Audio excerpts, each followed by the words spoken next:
স্ত্রীর দীর্ঘশ্বাস ও আল্লাহর আরশের মাঝে কোনো পর্দা নেই। যে স্বামী তার স্ত্রীকে মানসিক যন্ত্রণায় রাখে, ধীরে ধীরে তার রিজিকের পথগুলো সংকীর্ণ হয়ে যায়। মেয়েদের রানী বলা হয়, কিন্তু তাদের কোনো রাজত্ব দেওয়া হয় না। মেয়েদের পরী বলা হয়, কিন্তু তাদের উড়তে অর্থাৎ সম্পূর্ণ স্বাধীনতা দেওয়া হয় না। মেয়েদের লক্ষ্মী বলা হয়, কিন্তু তাদের উপযুক্ত সম্মান দেওয়া হয় না। তীব্র গরমে বেলা 11টা দুপুর 2টার মধ্যে একা হাতে সংসারের দায়িত্ব, রান্না, ছোট্ট টিনের কুঁড়েঘরের পরিষ্কার। তো নতুন দিনে নতুন আরেকটি ভ্লগ ভিডিও নিয়ে হাজির আমি আপনাদের মাঝে। সাভানা, ভারতের ছোট্ট একটি গ্রাম শীতলকুচি জেলা থেকে বলছি। তো welcome back to my channel. আসসালামু আলাইকুম। তোমরা সবাই কেমন আছো? আমি আশা করি তোমরা সকলেই ভালো আছো। আলহামদুলিল্লাহ, আমিও ভালো আছি। আর আমার পরিবার পরিজনদের নিয়ে আলহামদুলিল্লাহ আমি ভালোই আছি। আর আমার প্রাণপ্রিয় কলিজা আপু ভাইয়ারা, তোমরা সবাই কেমন আছো? আমি আশা করি তোমরা সকলেই ভালো আছো। তো বরাবরের মতো না ব্লগটা শুরুই করে দিলাম। তো চলো ব্লগটা দেখতেই থাকো, আশা করি খুবই ভালোই লাগবে। টাকা জমানোর গোপনীয় টিপস। তীব্র গরমে বেলা 11টা দুপুর 2টার মধ্যে একা হাতে সংসারের দায়িত্ব, রান্না, ছোট টিনের কুঁড়ে ঘর পরিষ্কার আর টাকা জমানোর গোপনীয় টিপস তোমাদের কাছে আজকে আমি শেয়ার করব। যেহেতু আমার ব্লগ প্রতিদিন বিকাল 4টে আসে, কোনো না কোনো ব্লগ তোমাদের কাছে শেয়ার করতে হয়, সেই জন্য আমার ব্লগের কোনো না কোনো অংশে ভালো লাগলে সাবস্ক্রাইব করে পাশে থাকবেন। তো চলো ব্লগটা দেখতেই থাকো, আশা করি খুবই ভালোই লাগবে। আর যা গরম পড়েছে, বাপরে বাপ, একেবারে অসহ্য গরম পড়েছে। যতই গরম হোক না কেন, আমাদের গ্রামের গৃহিণীদের কোনো ছুটি নেই। কারণ শরীর সুস্থ থাক আর অসুস্থ থাক, সংসারে কাজ কোনো দিনও থেমে থাকে না। সংসারে কাজ তার প্রত্যেক দিনে নিয়ম, সে তার রুটিন অনুযায়ী নিয়মিত চলতেই থাকে। তো চলো ব্লগটা দেখতেই থাকো, আশা করি খুবই ভালো লাগবে। তীব্র গরমে বেলা 11টা দুপুর 2টার মধ্যে একা হাতে সংসারের দায়িত্ব, রান্না, ছোট্ট টিনের কুঁড়ে ঘর পরিষ্কার আর টাকা জমানোর গোপনীয় টিপস। তো চলো ব্লগটা দেখতেই থাকো। আর এই ছোট্ট টিনের ঘরে যা গরম, কুঁড়ে ঘর হলো যদি পরিষ্কার পরিপাটিভাবে রাখা যায়, তাহলে কুঁড়ে ঘরেও কিন্তু শান্তি পাওয়া যায়। যদি পরিষ্কার পরিপাটিভাবে রাখা না যায়, যদি মনে মানসিক শান্তি না হয়, তাহলে দালান কোঠরা বাড়ি থেকেও কোনো লাভ নেই। আর টাকা জমানোর গোপনীয় টিপস তোমাদের কাছে আমি শেয়ার করতেছি। দেখুন, তোমরা সবাই কিন্তু গোপনে টাকা সঞ্চয় করে, কারো অল্প কারো বেশি।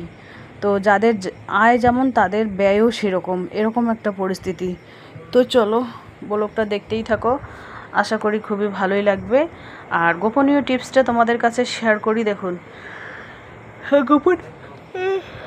গোপনীয় টিপস এই এই এই কারণে তোমাদের কাছে শেয়ার করতেছি, তোমরাও যাতে সেই টিপসগুলো ফলো করতে পারো। তো যাই হোক,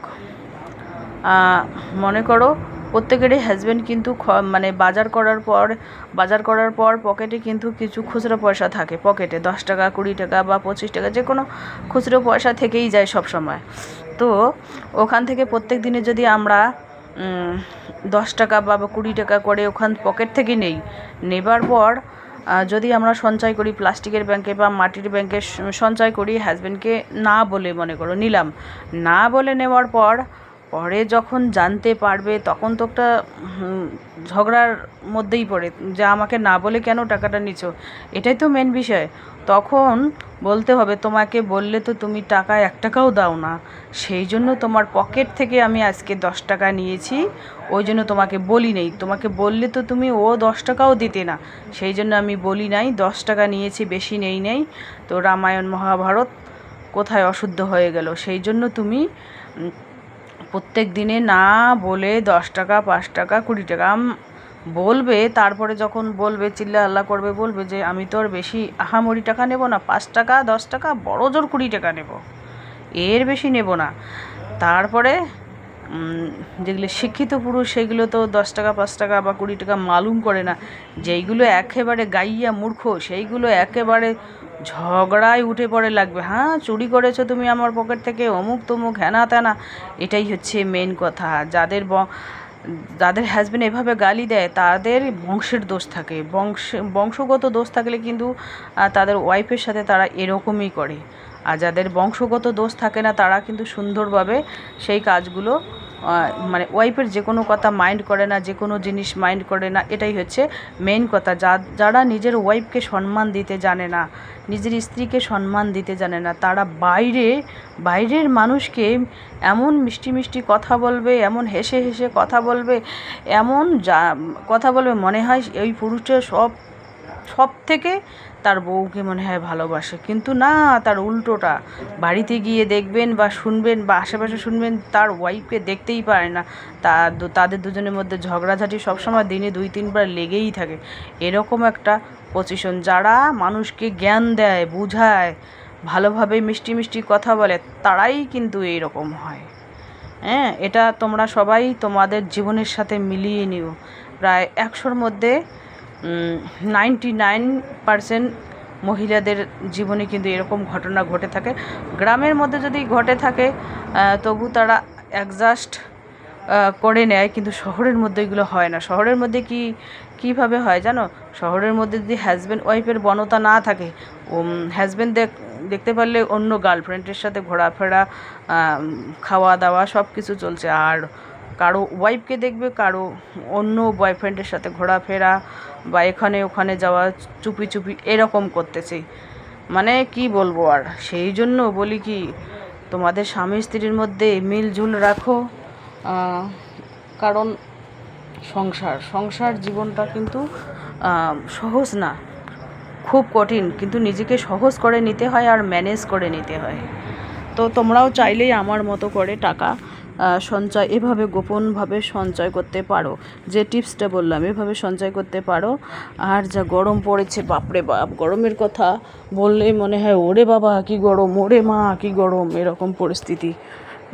জ্যৈষ্ঠ মাসের মনে হয় আজকে মনে হয় জ্যৈষ্ঠ মাসের 2 কি 3 দিন আছে।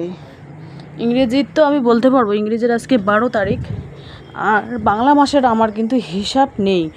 আমার মনে হয় যতদূর আমি জানি, যদি ইংরেজির হয় মাঝখানে 15 তারিখ, তাহলে বাংলার হবে প্রথম। আর যখন ইংরেজির শেষ হয় তখন বাংলার মাঝখানে হয়। তো ইংরেজির এখন মাঝখানে আসতে চলেছে 12 তারিখ, তাহলে বাংলার মনে হয় হবে শেষের 27 তারিখ, মনে হয় 3 দিন কি 2 দিন আছে জ্যৈষ্ঠ মাসের, আমার যেটা অভিজ্ঞতা আর কি।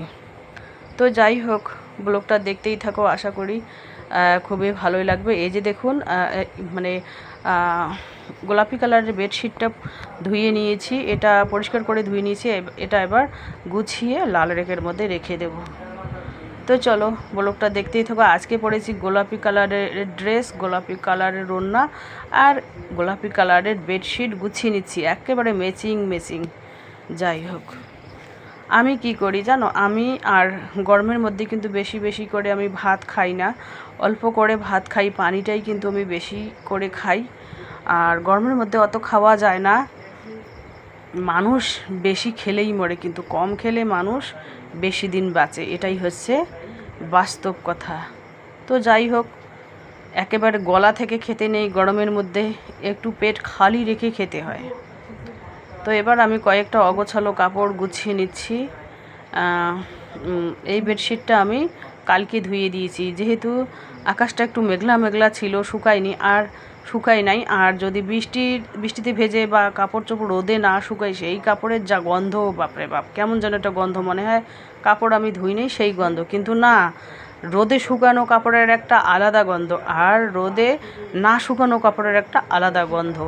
এটা যারা আমরা গৃহিণীরা তারা কিন্তু সবাই টের পাই। তো এবার আমি বিছানাটা একটু ঝাড়াঝাড়ি করে নেব।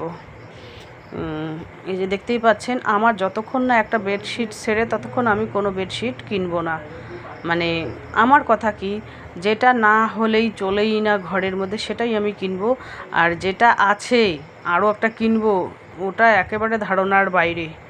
তো চলো ব্লগটা দেখতেই থাকো, আশা করি খুবই ভালোই লাগবে। এই যে দেখুন কাপড়গুলো এভাবে লাল রেখে মধ্যে গুছিয়ে নিয়েছি। আর আমার কিন্তু এখানে মিক্স ভিডিও থাকে, কোনো সময় রাতের ব্লগ, কোনো সময় সন্ধ্যার ব্লগ, কোনো সময় সকালের ব্লগ, সমস্ত কিছু একসাথে মিলঝুলকে আমি কিন্তু ব্লগগুলো করি। যাই হোক, এই যে দেখুন সবজিপাতি এখানে নিয়েছি, আজকে কি রান্না হবে সেটাই তোমাদের কাছে একটু শেয়ার করব। বিছানাটা এভাবে করে নিয়েছি, আম কেটে নিয়েছি, অল্প 2-3টা আম ছিল আমার বাপের বাসা, তো খেতে পারলাম না, অল্প একটু খেতে পারলাম, পোকা, কারণ গ্রামের আমের গাছের পোকা থাকে। তো এখানে চাল কুমড়ো কেটে নিয়েছি, করলা কেটে নিয়েছি, আর এখানে ছোট যে লাল আলুগুলো আছে দেশি আলু, সেইগুলো একটু ভাজা করব। যেহেতু মেয়ে ছেলে করলা খেতে চায় না, সেই জন্য আমার জন্য করলা আর রাইস কুকারে ভাত বসিয়ে দিয়েছি অলরেডি। আর এই যে দেখতে পাচ্ছেন একটু তেল বেশি করে দিয়ে চুকচুক করে ভাজা করব। ছেলেমেয়েরা তেল না হলে কিন্তু খেতে চায় না। এই যে দেখুন করলাগুলো গোল গোল করে কেটে নিয়েছি, আর লেবু থাকবে সাথে, আর গরমের মধ্যে লেবু না খেলেই নয়। এই যে দেখুন বাসনগুলো এভাবে মাজা ঘষা করে রেখে দিয়েছি, আর এখানে কাঁঠাল একটা এনে রেখে দিয়েছে, কাঁঠালটা পেকে গেছে, যখন খাবো তখন তোমাদের কাছে শেয়ার করব। আর এই দেখতেই পাচ্ছেন এখানে আলুগুলো একটু শুকোতে দিয়েছি।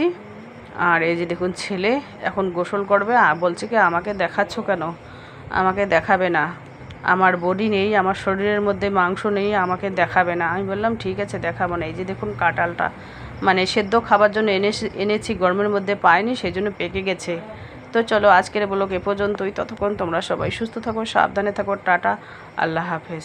আর দুপুরে একটা ডিম ভেজে দেবো ছেলেকে, তাই দিয়ে খেয়ে নেবে। আর সকালে সবজি খায় কিন্তু দুপুরে ওই ডিমটা অ্যাড হয়, ডিম অ্যাড না হলে ছেলে খেতে চায় না, সেই জন্য ডিমটা আমি অ্যাড করি। আর এখানে দেখুন চাল কুমড়ো রান্না হচ্ছে, একটু ঝোল করবো না, একটু মাখামাখাই করব। আর আলু ভাজা, করলা ভাজা, বাস।